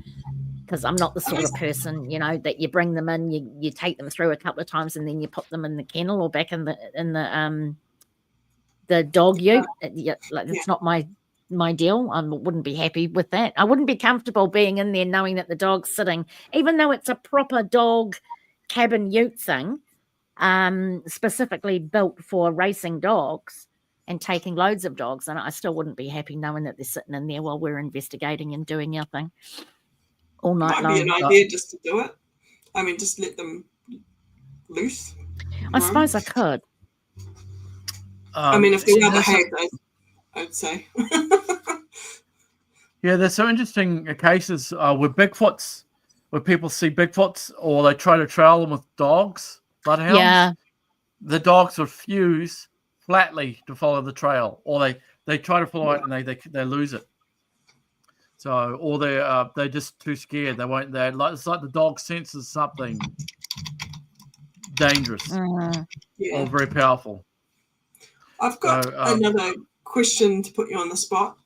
So, what top 5 pieces of equipment would you recommend for investigating? And that could be any investigation. You can pick one particular one. Or... Well, I guess it depends on what your purpose is doing investigating. Do you want to gain intel to what's going on, or you're looking for trace evidence like hair, fur, footprints? Look, in the early days, I did casting, but it's a lot of stuff to carry, and I started focusing more on, because these voices were really strange. I wanted to hear the communications. And I want to see can I understand what they're saying? What are they saying? So a lot of mine is audio visual, and I usually by myself, so I can't. There's only so much I can carry. So I use high-end parabolic mics that can pick up 1,500 feet away. They can pick up on the mountain. I can get pretty close to anything that's down there watching me. I can get close to it without it being threatened in any way. Not that it would be so much, but they don't like cameras. I can get away with a lot with audio. It's fascinating. I mean, the very strange, the howling voices. Some of the sounds there are really strange, folks. A lot of it reflects back to Maori folklore. I mean, they talked about sometimes having stones thrown at them. They talk about mimicry. So I try to. What I really want to do is understand them. What are they doing there?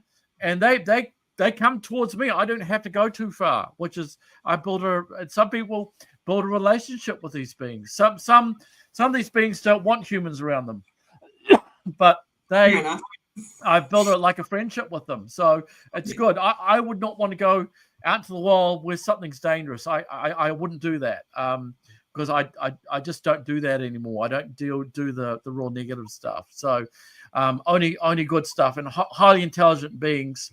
It's just amazes me some of the stuff that I record. I've got a book here by a prolific author, James Cowan. This book's about just over a century old. And basically he spoke fluent Maori, and he spoke to some of the Maori, early Maori, about some of the folklore, about the giants and the patapere. I'm probably butchering to say it, but one of the stories near the end of it is about a hunter by the name of Patu. He goes out hunting with his hunting dog, and his dog's trained not to bark. So just to crawl up, sneak up on prey. He's hunting weka. So he went to this creek area where he was told it was a tapu area, it was forbidden area to go to, wasn't supposed to go to.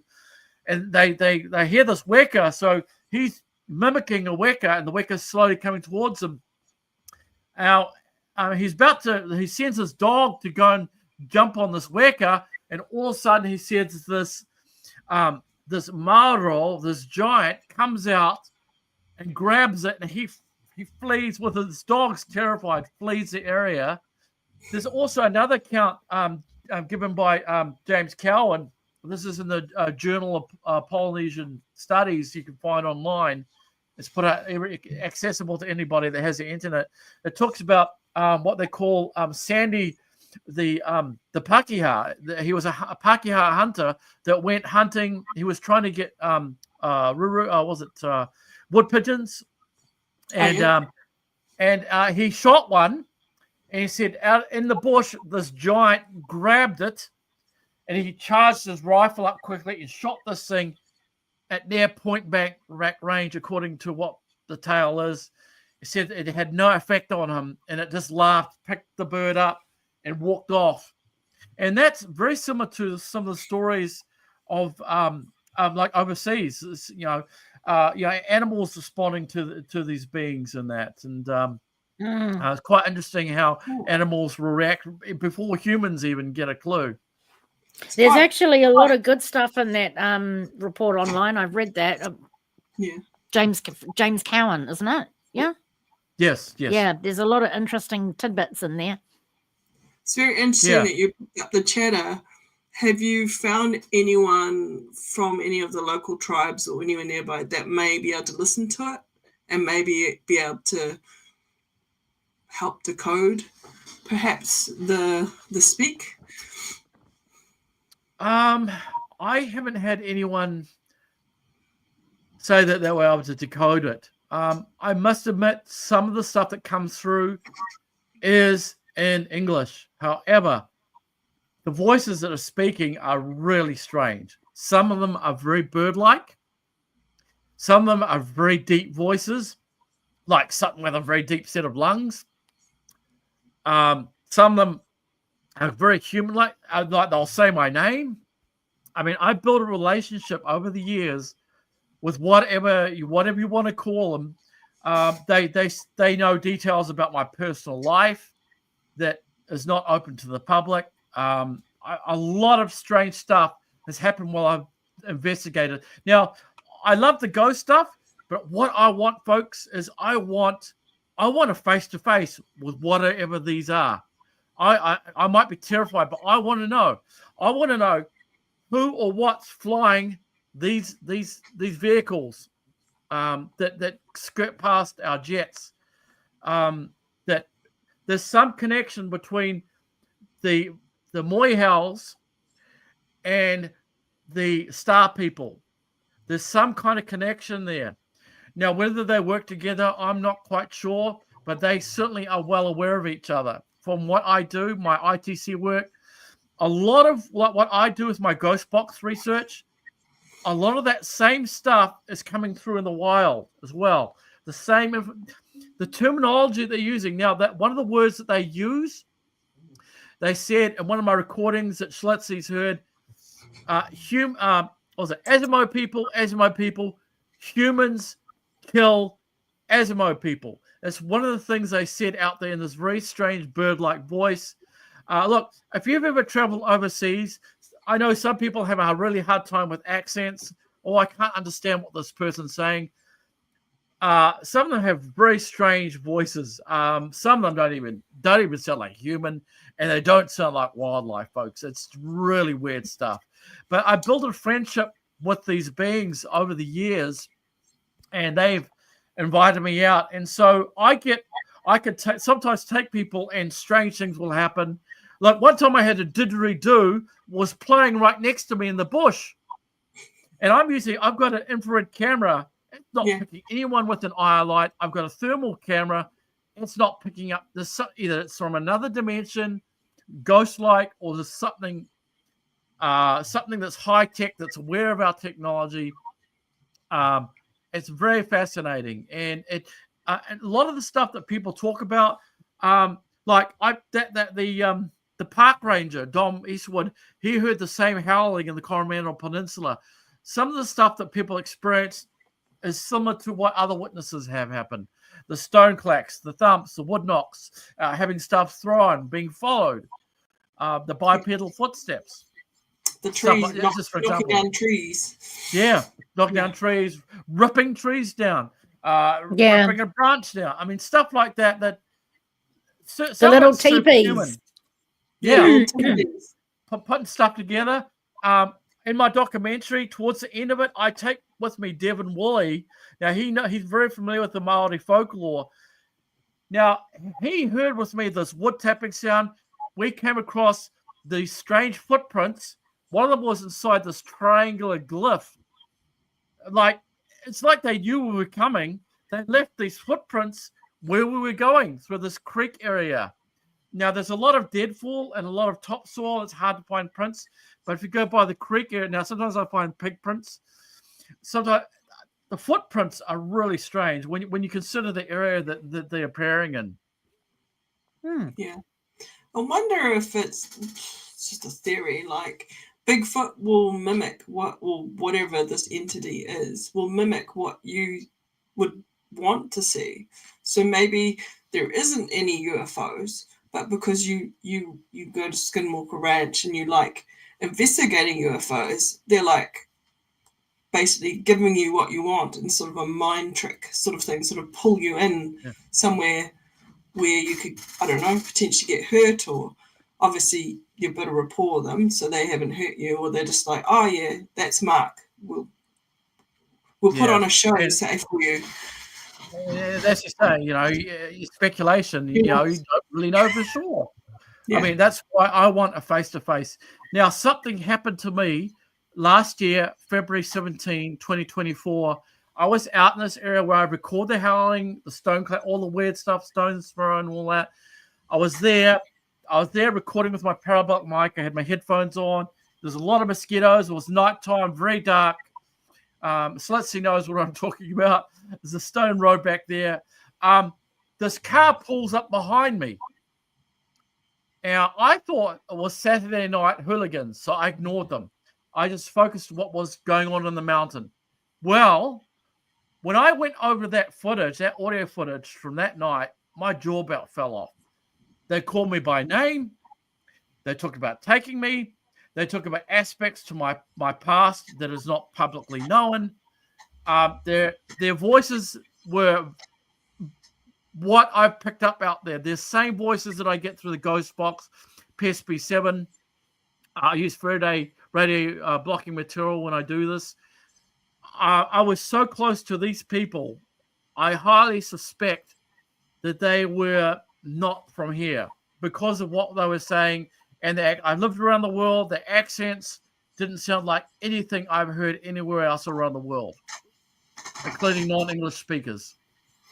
And the way they pronounce things, their mannerisms. Other weird stuff happened, like I got the stone clacks. When these people showed up, stone clacks started erupting. I started getting electronic voice phenomena.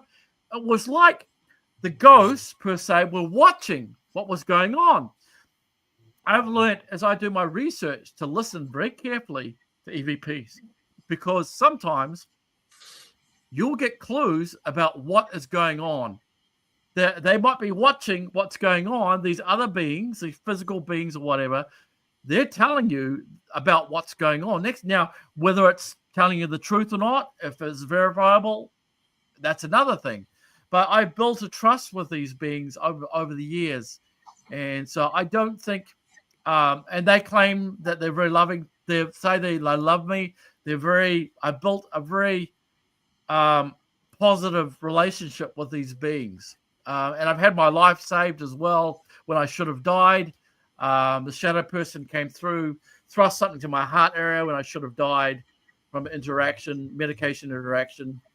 The ambulance staff was surprised it's still alive. Folks, it's like a series of movies. And when you get into the paranormal, you expose yourself to stuff like that. Sometimes stuff that you just can't explain in rational, scientific means. Now, one time I was with a girlfriend, and I felt something in my arm. This finger shape comes through my skin right in front of me. Two of us saw it. This finger comes right through my arm in the shape of my skin. She saw it, and I asked her after, said, "Did you hypnotize me?" Because I said, I just want to make sure that, you didn't do something to me. I was like trying to cross my, checking everything, but yeah. So when you do this kind of stuff, some of the stuff that happens is crazy. It's like people might laugh at you. They might say, "Oh, that's a load of rubbish." But I tell you what, so I try very hard to record in a respectful way. Thank you, Slitsy. I hope I see them too. Yeah, I mean, we do investigations as well. We try to treat them with respect, and hopefully we get treated with the same energy and respect that we give them. Yeah. Good. Yep. Yeah. Put it out really there, and hopefully you'll get it reciprocated, eh? Yeah. Because some people antagonize. Yeah, no, that's not cool at all. No, it's not ethical, and we don't go there. That's just not what we do, good on you. Or who we are either. So we're coming up to the 2-hour mark nearly. So wow, it's the longest I think we've done a live for. So if you've got any last minute questions for Mark, get them up now. That was just about some a video of yours. You had a couple young ones, I presume, Mohau people come up right up close I on camera at nighttime. I've got my static camera sitting on my tripod. I've got my high power mic. Something bipedally walks right up to me in the bushes. And to be honest, I was a bit freaked out because it sounded big. And animals will usually run from us unless you prey. Now, in New Zealand, I think maybe the wild pig might be the only thing that could potentially attack. But we don't have bears. We don't have cougars. So the stone clacks, these really, I mean, they'd even do what I'd asked them to do. Like they would bang on the tree. I'm by myself. I'm looking this dark valley. It's pitch black with a silhouette of the mountain under the stars. And there's these strange pig sounds. And then I hear this human voice. Well, it sounded like a humanish. And then there's this tapping on a tree. And I asked them to do it again. And then they did it again. They tapped on the tree. So I get cooperation when I do it. It's really great when you do. So it's fascinating. Now, some people, I can't believe what's happening. I can't believe this. I think sometimes some of the beings get offended by it. Like they will go to the effort to do something for you, which you might find interesting. And some people just blow it off, sweep it under the carpet. Oh, no, that's second guess it. I mean, I understand people trying to get the truth, but it's almost like a form of disrespect to them when it happens. And when you build a connection with them, they'll do things for you. No different than exploring haunted locations and that sort of thing, I guess, at the end of the day, really, with regards to we've found that the more that you frequent allegedly haunted location, if it actually does have some form of haunting occurring, that is, the more data you are getting, because the more they're willing to come out and interact with you. It's almost like they get used to you being there. So, But anyway, thank you to thank you so much, Mark, for coming on board. I've thoroughly enjoyed it.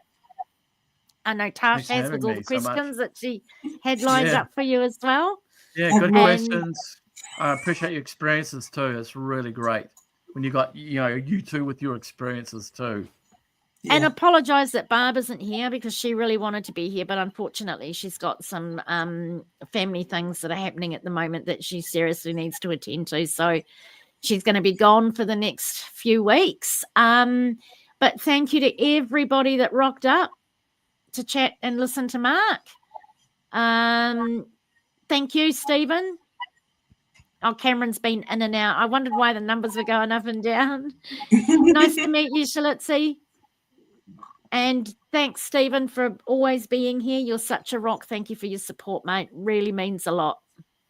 And Cameron, by the way, folks, I'm sorry, I was going to say, if you guys want to leave any comments on your video, if you have any questions for me, I'll go back and try to answer them. Fantastic. Thank you so much, Mark. So, guys, just put up a comment in the YouTube channel directly for Mark, and he'll come back and answer them if there's any things that you've forgotten to say now that you want to comes to head later, which no doubt it will. It always does. Mm-hmm. And Mark, thank you so much for spending 2 hours of your time with us tonight. You're very welcome. It's been really, really fascinating. We'll have to have you back on sometime in the future again, eh? Yeah. There's a lot to talk about. There is. There's a lot to talk about. There's a lot to talk about. I got some questions. Oh, okay. Go on then. Not now, but we'll save it for next time. Or you can just put it up on the YouTube channel. Perhaps. We'll see. Okay. All right, cool. All right. Thank you so much, guys. Thank you, everybody. And next Friday, what have we got? If I died tomorrow, how can I guarantee that I haunt Tracy? I think you got a fan. Sweetie. You can't, sweetie. That's all I can say, darling. Not happening. Next week, what do we got? We have got the paranormal. What do we got? Oh, we got paranormal TV, TikTok, and paranormal YouTube. We're going to do chat about some programs, the good, the bad, and the fugly. And we're going to talk about paranormal stuff on TikTok and paranormal stuff on YouTube. I'm saying that with that face because I don't like most of it, as you can tell. Yes, I know you love programs. I love some programs too, Cameron. Yeah, we all do like some. So we're going to discuss. So yeah, Cameron, jump on next week because you watch some other stuff that we haven't heard about. We're going to discuss the mainstream TV stuff, and then we're going to get into some other stuff about YouTube stuff and stuff on TikTok and the state of the paranormal, if you like, with regards to social media and the mediums that we see it through today. So yeah, it could be some pretty bad shit being said by me, but never mind. I'm sure you'll all cope with it. All righty. So see you next Friday, 8 o'clock. I don't think it's going to be live from memory. I think we're going to pre-record this one. Yeah, so we can. We can? Okay, cool. So next Friday, 8 o'clock. See you then, guys. Night all. Good night. Thanks. All right.